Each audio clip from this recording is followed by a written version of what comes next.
Hey, thanks for taking the time to sit down with me. No problem, Matt. No problem, Matt. You know, I think I talked to you a little bit on the phone about what we do and what services we offer, but what I really would like to do, the small amount of time we have for this meeting, is to do a little, just really talk about your business. Okay. And I have some questions, and so I can get some information to see if I can make you more efficient, if there's a way to help you basically solve a problem, give you a solution, make you more efficient, productive, profitable, or just make your life easier. Okay. But I need to sort of ask you a few things. Sure. And learn, I want to learn about your business as much as possible. Okie dokie. First, we'll start with just the printing. Do you do a lot of printing at your business? Brochures, booklets, manuals, annual reports? Do you? Yes, no. No annual reports? Yeah. Okay. Who does your printing currently? ABC printers? Okay. And have you been with them a long time? Do you? Oh, yeah. Do you accept bids, or do you? No reason to. I mean, we've been very happy with their work, so. Okay. And their turnaround time and the pricing and everything about them is. If you can improve one thing that with their work, what would it be? I can improve one thing. Maybe a little more responsive. Okay. A little better customer service, maybe? I don't know if I go that far, but okay. But they sort of, those two. Yes, if I can improve one thing, so I'm giving you one thing. Okay. Why do you only work with one printer? Just Because the convenience factor? Convenience. They've always given us what we wanted. It's easy for us. Okay.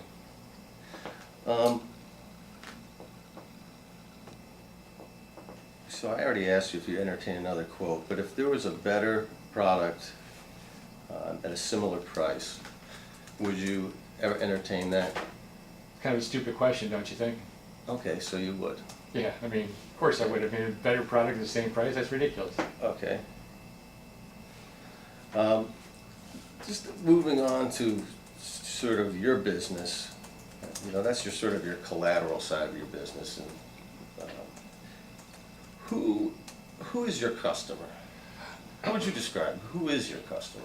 My customer is distributors or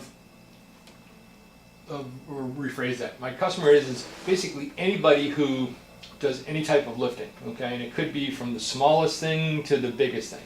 And they could use a crane, or they could use a hook. They could use what's called a design system, or they could use something that we order from a catalog for them. Okay, so and everything in between. So my customers, anybody who has anything to do in the lifting industry. As big as ArcelorMittal Steel, as small as a local excavation company. Is there a typical size sale, or is that you said? I mean, it could be typical size sale. Yeah. Not a typical size sale. There's not a typical size sale because there's a typical size sale for a crane. There's a typical size sale down here. Now of course if you average it all out, there's a dollar volume that's an average. But I don't know what you're looking for specifically. Well, just sort of the range of Could be something. We could sell something for as cheap as a couple $100s to something as expensive as a couple $1 million. Okay, that's what I was getting. That's interesting. It's quite a range. So your customer acquisition cost is really dependent on what they buy. Mm-hmm. I mean, as a percentage or as a margin. So that's interesting.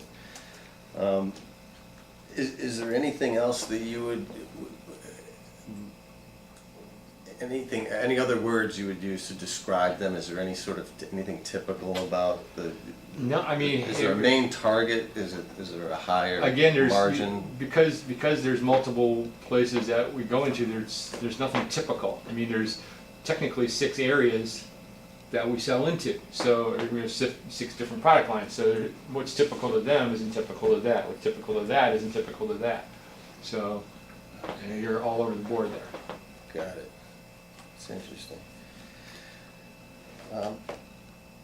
How do you find your customer? What do you? We've been in business for 50 years, so I mean that's part of it. So I mean people know who we are, and then we have salespeople who go out there and knock on doors, and then we have business development people who ring their phones. So Okay. So you get your leads just through referrals and reputation, largely, would you say? yeah. Well, no, I would. I'd say a lot of business. Let's put it this way. I think a lot of business comes from uncovering brand new, but we secure the business because of our reputation. If that makes sense. Okay. Yeah, that was really the core of my answer. Where do you get the leads from? Is it just reputation? So when you do outreach, what type of marketing do you do? Do you do any internet? Do you do, besides the telemarketing, do you do, online presence? Well, I mean, if you think about what we do, I mean, we work with guys that have big, thick, meaty hands and sausages for fingers.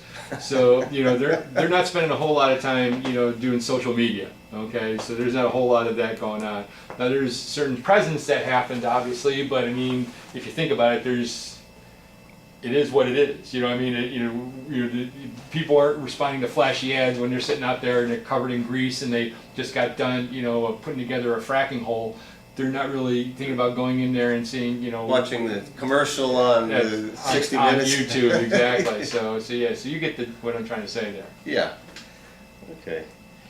But the fact that you do such a breadth of every kind of customer, as you mentioned earlier in our conversation, that from a couple $100 to, someone just with a hook, to somebody who's, hoisting a new sound system into an arena. That's exactly right. There's got to be all kinds of people that are Matter of fact, we just did something like that down in Bristol. Okay. Okay, it was our stuff that put the new, in the middle of the Bristol Stadium, in the middle, it's holding it up. Our stuff holds up the things in the Cleveland Cavalier. It holds up the wow. the main scoreboard. No kidding. And so that. And was that in at the Quicken Loans? Yeah. Wow. Yeah. We put all the stuff that it's hanging from. The reason why it doesn't fall down because of Mazzella. No kidding. Yeah. That's And amazing. it's funny. We put it up the night before. They changed everything up the night before the San Antonio game. We're like, that'd be good. It'd be Tim Duncan's last time in the arena and something. That'd be a little embarrassing, wouldn't it? Something happened like that. You dropped a $10 million screener. On a future Hall of Famer, 5-time NBA champion. Yeah, that might have affected our business a bit. That Yeah, kind of ruined the evening, I think. just a little bit. So, do you mentioned the guys with the sausage fingers, but you get the guy, it's a facility manager, say, from the Q. Okay. He's not the guy with the sausage fingers. He hires guys with the sausage fingers. Is he doing the ordering? Is that how he looks you Well, up? that's one particular. What do you- Well, that's one particular person. You're right. He hasn't got sausage finger. I like the fact that you were saying sausage fingers over and over again.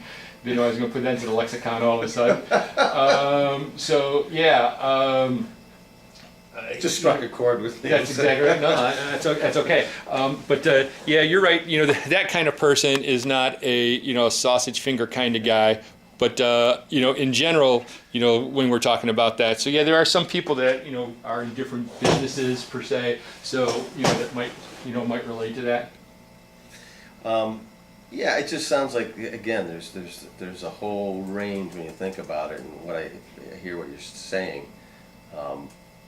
That there's probably different ways to go about marketing to different segments of your target audience, or there's different targets. Let me put it that way, and different means, valuable means, the right media mix to reaching them. I'm guessing it. I'm not suggesting a national TV broadcast, but specific media to reach specific target audiences with your customer segments. So, let me ask another question sort of related to that. What's your biggest challenge to business-wise? What's your biggest challenge? Is it getting new customers? Is it, diversifying? What? Yes, yes. You know, I would say, I don't know our biggest challenge, but, you know, we want to grow, but we want to maintain. Okay, so, you know, we're in the customer retention business as much as we're in the customer acquisition business. We want to retain, but we want to grow, and the way we want to grow is we want to grow through the different, you know, in the different areas that we're in. So there's no question we want to, you know, get bigger, but we don't, that doesn't mean we want to neglect the people we currently have. If that makes sense to you. No, that makes a perfect sense, as well put. So it doesn't do you much good if you're losing you're losing customers and you get a new one and lose another one, an old one. Mm-hmm. That's how you grow. You keep them. And That's exactly right. That's interesting too. And what other type of challenges do you have in your business? Well, it's the fact that we have 6 different product lines, and our concept is we call it sell it all. All right, and if you were to say our biggest challenge, what our biggest challenge is to get our salespeople to sell it all. Okay, and it's not something that comes natural. Salespeople they get comfortable in what they know, and so now we introduce something new, and what's the deal? They start they start turtling up. Okay, so all of a sudden their arms get a lot shorter than they once were. Okay, and we might have all these things, but if the salespeople don't sell it, we got nothing. Right. And how often do you launch a new product or? Well, it's not so much launch a new product. Good question. We don't. It's not very often. I mean, the last big technology change was something called the 7-part rope, which the owner's dad actually created back in 1950 or back in was it 59 or 69? I forget. And that was the last big technology change. It's not so much launching new products, because and then there's some of our suppliers might have something new. It's more just the channel that we're trying to sell into, the particular market vertical that we're trying to sell. That's what we're trying to do. 7-part, is that the turtling? That's another one. I'll use that term again too. Okay, turtle. All right. Sausage fingers and turtling. Sausage fingers. Yeah, 7-part is a type of rope. All right, and the difference is, and I don't know what you know about wire rope, but it's 7 strands of rope that, and here's a hook, for instance, that we sell from Crosby. So there's what they take is 7 strands of wire rope and wrap it around with a piece in the middle. So there's 6 pieces with a piece in the middle. Now, what not everybody knows, and I don't want to bore you with this, but a rope is actually a mechanical device. It's built to turn and twist and actually act mechanically as it goes. So the difference between a regular piece of rope and a 7-part is, you get a wire rope and you bend it, and then what happens? It never comes back to shape, right? Mm-hmm. Okay, or it happens what's called bird caging, where if you bend it, the wire's frayed. Yep. Okay, and so on and so forth. I could go through a lot of other little situations, but you get the point. With the 7-part, you can bend it, twist it. If I had it in my pocket right now, I could have a 6-foot wire rope in my pocket, pop it out, and pull, and it would be still functional to use as a sling. So it was. Nobody to this day, nobody has anything like it other than us. Okay, so it's kind of unique for us. But it's not so much that wire rope; it's the application that the wire rope goes in. Does that make sense? Yes, that is interesting. And was it your father or grandfather invented it? Father. Wow. Oh no, not me, not my father. I apologize. The owner's father. The owner's father. The owner's father. Okay, wow. And you saw a lot of that? Is that a big? That's a big piece. Yeah, particularly. Yeah, that's one of our, if not our biggest seller, it's our second biggest seller. Is that what's holding up the scoreboard at the? No, it's a different type. Yeah, 7-parts for it could, but it's really for specialty usage. There, how old was that?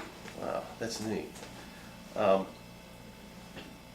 already asked you about your average sale. Or is it? I guess that's irrelevant because it's more of a spectrum of,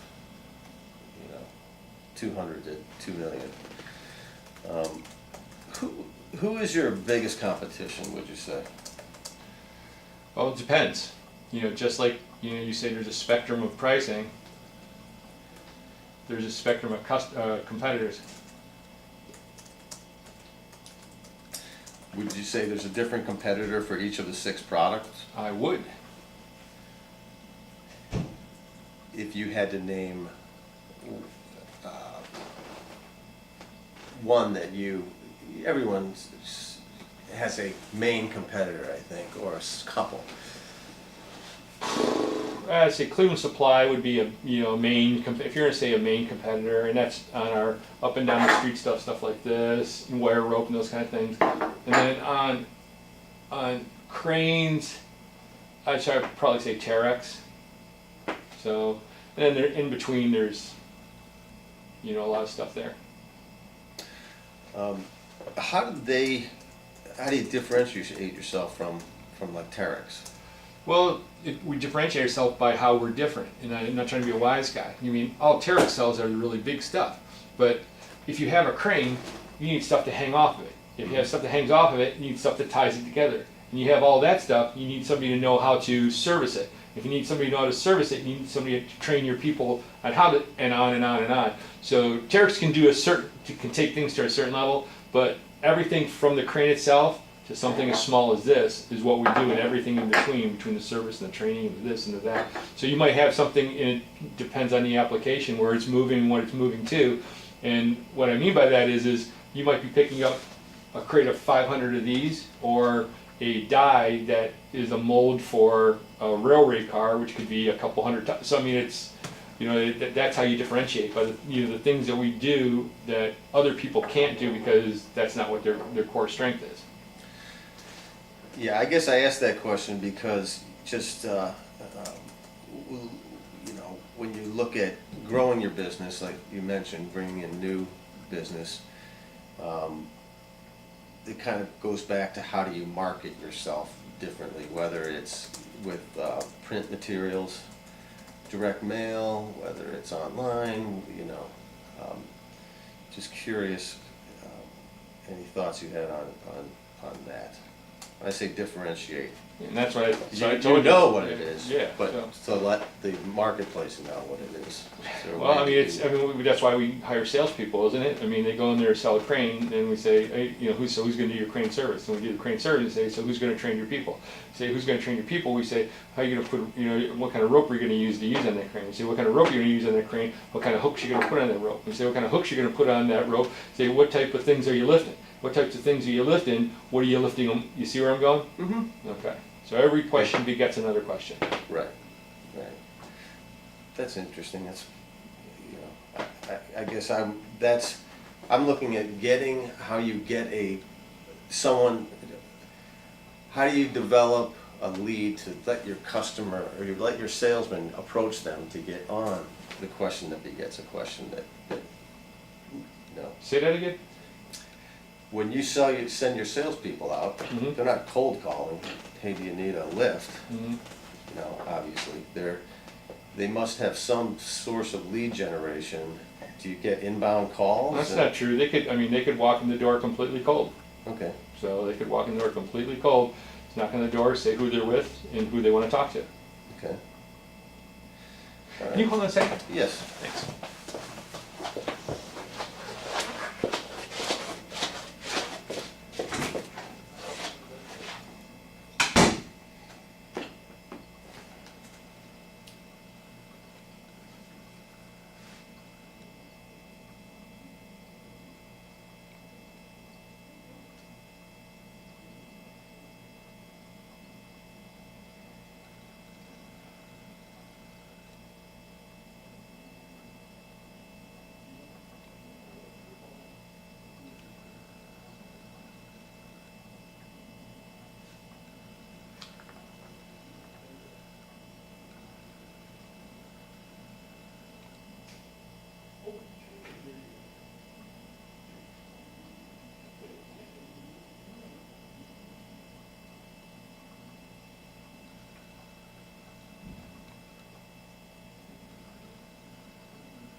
I brought somebody else who thought you might want to listen to what we're going through here. Hey!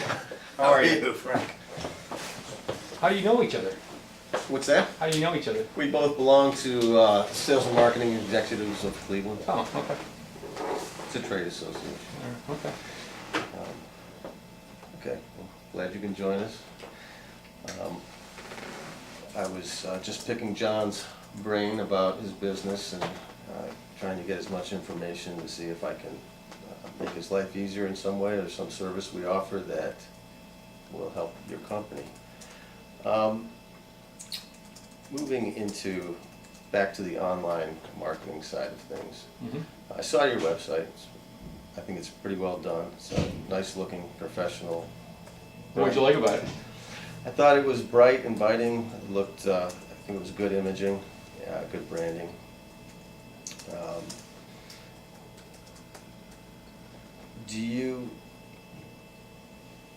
When you think about let me put it this way, I always like to ask people this. When you think of your online marketing goals, what are your online marketing goals? We don't really think, and it's kind of what I explained to you, you know, sausage finger. You know, we don't really think about things online marketing per se. We look at, you know, driving the business, you know, through our salespeople. That's what our concern is, okay? We want a presence, we want people to see us out there. I mean, Well, that was like you said, you know, when you're talking about the, you know, the calves, there are some people out there, you know, with non-sausage fingers, but we really, you know, we don't really have any online marketing goal per se right now. So, I mean, it's sort of the other way, another way to put it is, why do you have a website? Okay, What's it for? gotcha. All right, well, that's better put. Yeah, our goal for the website obviously is so to have a professional presence, to look good, to be a source of information and ease of contact for us, and then also, you know, at the same time to push out information as we see fit, as necessary. Do you ever think in terms of capturing information from visitors who, Well, we do that. other than calling an 800 number? Oh yeah, we capture the information. They come in, and we have different forms. I don't know. You said you were on the website, so I thought you might have saw some of that. There's website forms and things for different things there. Okay. Another question, sort of related to gathering that information. Do you use any kind of CRM, maybe Salesforce or InTouch or Goldmine or Act or any Yes, of we those do. things? Okay. And you can pull the visitor information directly off your website. It feeds into your Mm-hmm. CRM. Okay. How do you manage that data? Very carefully. I'm not being a wise guy when I say that. I mean, because it's critical data. You know, people, yeah, Proprietary. exactly. It's proprietary, and people come in, and you know, we got to make sure that the right people are getting the right piece of information. You know, we got to make sure we get it and it's actionable, and it goes out to the right sales rep in the right territory. And you know, sometimes it could be a product specialist. So there's a couple different levels. Is there?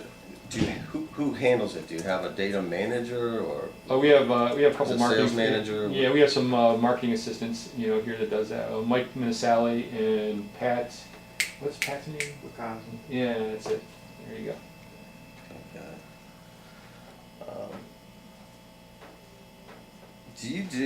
Have you ever thought of, when you capture those names, to keep them active and to keep them, you know, sort of beginning of the close of the sale, getting their interest and keeping their interest? Email marketing, direct mail, do you do anything to stay in contact with them? Do we? Yeah. No. Is this going to take much longer? No, I'm finishing up actually. Okay. I appreciate your time. Can I say something? Yeah, Can I jump in? I mean, outside of the I guess you can now. Go ahead. well, no, because I'd like to see it done one other way. Sure. Just if to do this simulation Mm-hmm. and do it with a whiteboard, and I'll step out and then I can watch it. Do it with a whiteboard. We have a whiteboard? Right here. Okay, you can use it. Okay. Because here's where I think, and this I think would be what you're asking. Mm-hmm. You're asking all the right questions, but it's coming across like a Well, this is what I think that the plan was. So I'm getting as much information to see where he is, his mindset is, see what he's currently doing. But you haven't excited him at all. Right, but then I think the idea is to come back and do a presentation for him. Okay, you jump ahead. I'm sorry. That's okay. That's okay. But when I do that, I think you do it in an animated way. I don't disagree. I'm just saying this is a. is a setup. Yeah, so you're jumping ahead, you're not wrong, it's just where we're at. Hey, so Because I would never do what you're doing that way. oh, I understand, understood completely. There's a reason for everything. Okay. But- Hey, don't you have a phone call? Yeah, I'm out of here. Alright, so, alright, so, let's talk about that. Yes. So, thanks, Frank. Hey, talk to you later. Thanks Thanks, for the Frank. meeting.